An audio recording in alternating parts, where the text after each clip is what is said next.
Are all injuries following a gallbladder removal surgery going to be medical malpractice in the state of Maryland? Want to know what I'm getting at here?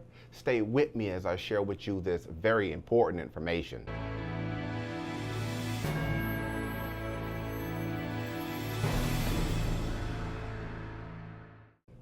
Hello, I'm Marcus Boston, and I am a medical malpractice and childbirth injury attorney practicing law in the state of Maryland. And I would like to quickly talk with you today about some really important information if you're watching this video because you have suffered an injury following your gallbladder removal. Now, we have individuals who contact us and they think that ultimately because they have had a bad result following a gallbladder removal, that this automatically means that medical malpractice must have happened.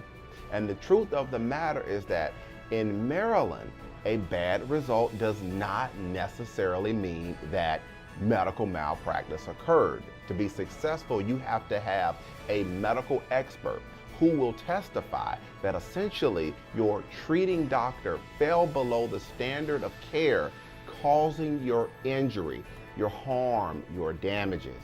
Now, with that being the foundation, I'm going to give you two scenarios that we commonly see when we're talking about a gallbladder injury. And that first one being is that what will happen is the patient will go in to have their gallbladder removed, and in most instances it will be done laparoscopically, which essentially means that they're using cameras and little tools to be able to remove the gallbladder. They're not cutting you all the way open. They're just using the cameras and they're making little incisions, and that is how they are doing the procedure.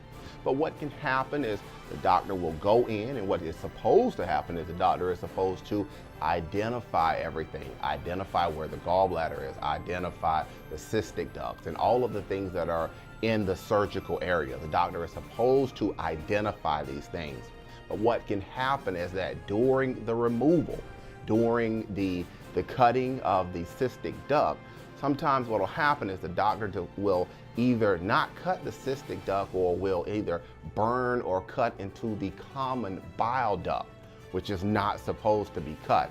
And then this cut will sometimes leak bile into the abdominal cavity. And that is what can happen. Now, in the first instance, the doctor, if the doctor cuts that common bile duct or the hepatic duct or one of the other ducts around the area, if the doctor cuts that and notices the cut and immediately repairs the cut, and the patient does not have any long-term issues, the patient may have to stay in the hospital maybe a day or two, but all in all, everything heals. There are no long-term problems. There are no other procedures that need to be done. The patient does not get septic. In that instance, that's probably not going to be a very good case, because essentially, even though the doctor did cut that common bile duct or cut something that he wasn't supposed to cut, the patient does not have any long-term issues. The doctor caught it, repaired it, fixed it, and the patient is pretty much able to go along on their way. The second instance that we can see is when the doctor will go in and will cut that common bile duct or cut somewhere else, does not notice it, does not repair it, closes the patient up, and then sends the patient home on their way. And then what can happen is that because the doctor did not notice that common bile duct was cut, bile is then begins to leak into the abdominal cavity. The patient can then get septic, and you can have all types of complications when we are talking about being septic. In addition to that, if it's a really bad situation, the patient may have to go into further treatment. For example, they may have to have another procedure called a Roux-en-Y to be completed. So I hope that you can tell in these two instances. Remember, in the first one, the doctor cut the common bile duct but noticed it, repaired it. There were no long-term issues for the patient. But in the second one, remember the second example, the doctor cut it, didn't notice it, did not repair it. The patient had all other types of complications down the line. Maybe they got septic, or they had to have a Roux-en-Y procedure done.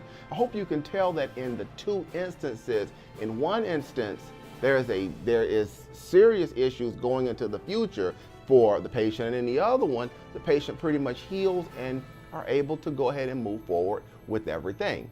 So why have I taken the time today to explain this to you? Because I'm giving you insight into some of the critical issues that a medical malpractice attorney is going to be looking at when we are talking about an injury following a gallbladder removal. Maybe you have more questions about your injury. Well, if you do have this going on and you would like to speak with me further, this is what I invite you to do. And remember, taking this next action costs you absolutely nothing. And what is that action?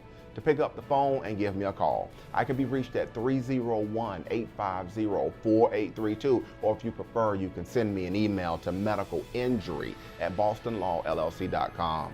I answer Maryland medical malpractice, wrongful death, childbirth injury questions just like yours all the time, and I'll be happy to take some time and listen to your story.